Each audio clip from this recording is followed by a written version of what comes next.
Gar, alam mo ba na mahal ka ng Diyos, Gar? Di mo alam yun, no? Ngayon, Gar, sinasabi ko sa'yo na mahal ka ng Diyos, no? Gar, alam mo ba na gusto ng Diyos na magkaroon ka ng buhay na merong kapayapaan, Gar? Alam mo ba yun? Marahil hindi mo pa rin alam. Pero kung alam mo, Gar, maswerte ka at mapalad ka. Pero dapat mo pa rin saligsigin ito, Gar. Pakinggan mo tong sasabihin ko, Gar.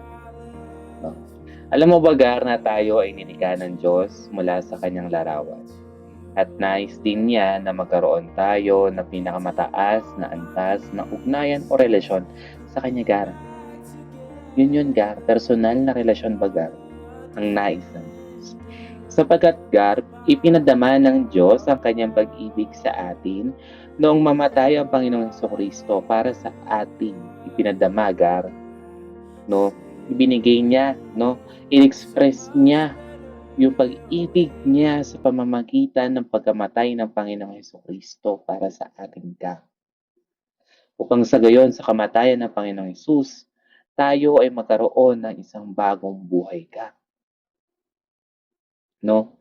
Isang bagong buhay. Isang bagong buhay na merong relasyon sa Kanya, Gar. Sa Diyos, Gar. Malapit ba na relasyon sa Diyos, Gar? Gar, hindi pa huli ang lahat. Hindi pa huli ang lahat, Gar. Maaari mo pang ma-experience ang pag-ibig ng Diyos na ito sa buhay mo.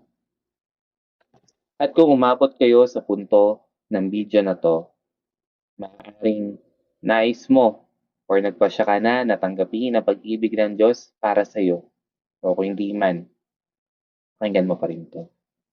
Una, aminin mo na ikaw ay makasalanan at tanggapin mo sa harapan ng Diyos na ikaw ay isang makasalanan at nangangailangan ng kapatawaran ng kasalanan. Ikalawa,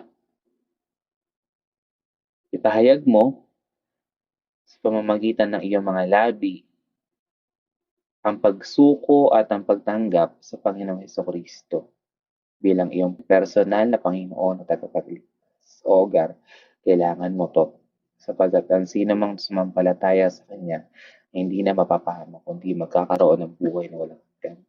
Gar, yan po yun. Ngayon, at ikatlo, Gar, yung uling-uli, pinakalas. Para mas lalo ka pang lumako sa iyong pag-ibig, no? Mas lalo pang tumibay ang iyong pag-ibig, no, sa Diyos. Humanap ka ng mga Christian churches na merong life group at nagkakatipon-tipon para sa Panginoon. Kasama na dito yung mga simbalin at yung mga sambahay. Gar, yan lang. Yan lang ang dapat mo munang gawin. Stay tuned para sa mga susunod ng video, Gar. Love you, Gar.